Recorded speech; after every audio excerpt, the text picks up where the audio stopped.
We all watch KPop Demon Hunters, right? We all saw the Saja Boys, Abby, Mystery, Romance, Baby, and Jinu, and we thought, okay, high-key cocky behavior, demonic visuals, clearly the villains of the year. But didn't you feel like something was strangely off? Like the movie was pushing you to hate them just a little too hard? What if we were all collectively gaslit by the way the story was edited? What if the Saja Boys were never the villains? What if they were victims of one of the most toxic, high-stakes systems of psychological control ever hidden inside a fun animated musical? Because once you start looking closer, this entire movie changes. Let's start with something basic yet very important: the demons. Not the idea of them, but how they actually look and behave. When you look at the lower level demons, the ones on the plane, the bathhouse, the crowd standing before Guima, they don't look intimidating in the way you'd expect. They don't look like they want to hurt anyone. They look sick. They look desperate. They flinch. They hesitate. They act emotional. They act human.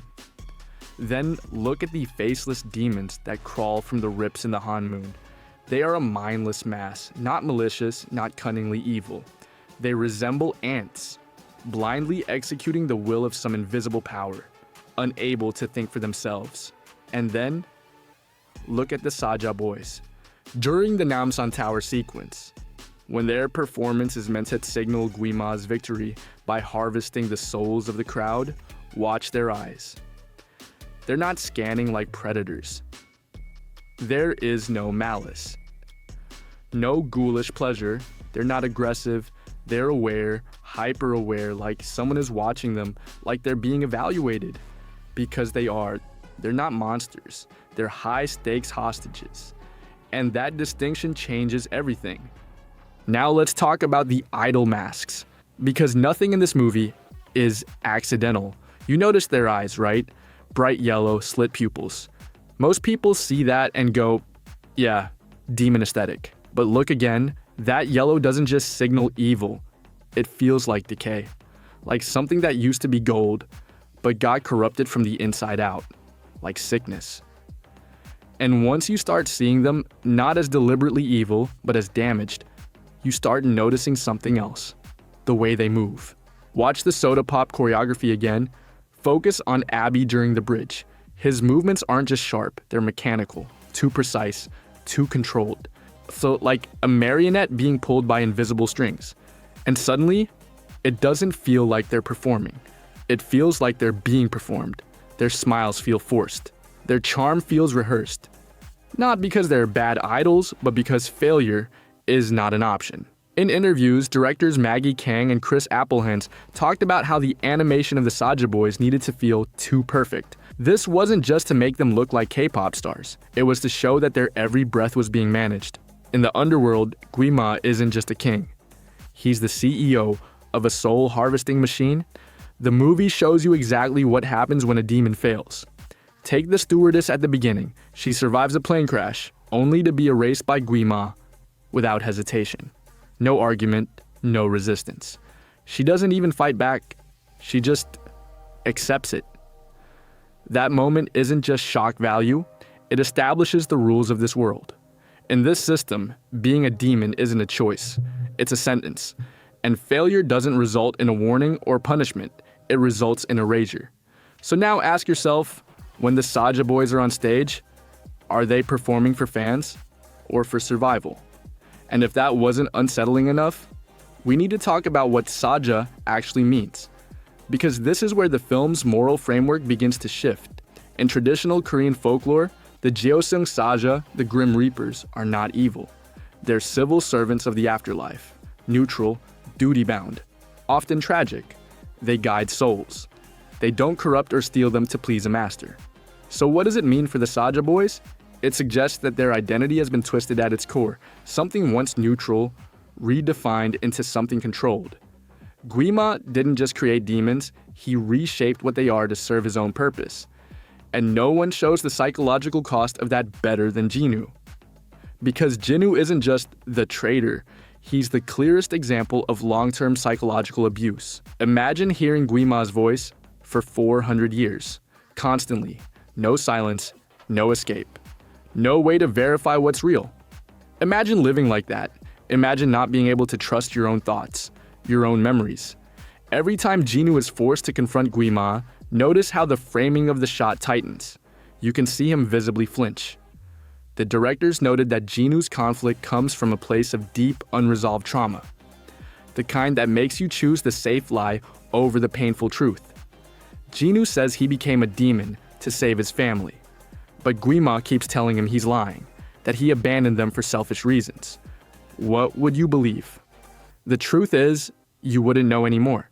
Because after centuries of manipulation, the truth doesn't even matter. What matters is control, and Guima made sure Jinu would never have access to it. So when Jinu betrays Rumi, is that evil? Or is that what survival looks like when you can't trust your own mind anymore? And if you think Jinu's situation is devastating, look at the others. Abi Saja is reduced to his body, because that's the only thing left that feels like his. His shape becomes his identity, because everything else has been stripped away, leaving nothing but a beautiful shell. Romance Saja plays the perfect boyfriend, but it doesn't feel natural. It feels weaponized.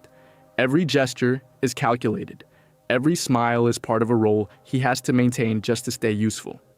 Even the way his hearts hit the fans, they're not soft, they're forceful, like affection turned into impact. And the fans don't even question it, which makes it worse. Because that's exactly how toxic parasocial relationships work. Then there's baby Saja. Cute. Playful. But completely unaffected by pain. He wins the hot sauce challenge like it's nothing, while everyone else is falling apart. That's not toughness, that's numbness. And numbness doesn't come from nowhere. It comes from exposure, from repetition, from being hurt so often that your brain and body stop reacting. And then there's Mystery Saja, who barely has a personality at all. Throughout the whole movie, his eyes, the most distinct and individual characteristic of a person, aren't shown once. He has no clear identity, just presence. Like whatever he used to be is gone. And when they return to the underworld after the bathhouse scene, watch them. There is a specific visual transition where the idol glitter literally fades from their skin. One moment, they're cheered by the demon crowd, doing fan service. The next, when there's no need to perform anymore, they shift back into their demon forms and instantly look drained, burned out. That moment says everything. For them, being idols isn't a vocation, it's an obligation. The directors highlighted that the underworld was designed to look like a relentless industrial city, a place where you are only as good as your last hit song. But then, something breaks.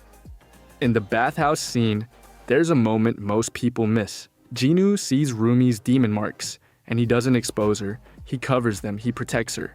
Why? Because maybe, for a second, he recognizes himself. Someone being pulled into the same system that destroyed him. That's not strategy. That's empathy. And that's the first crack in Guima's control. Because Guima's real power isn't strength. It's psychological manipulation through shame.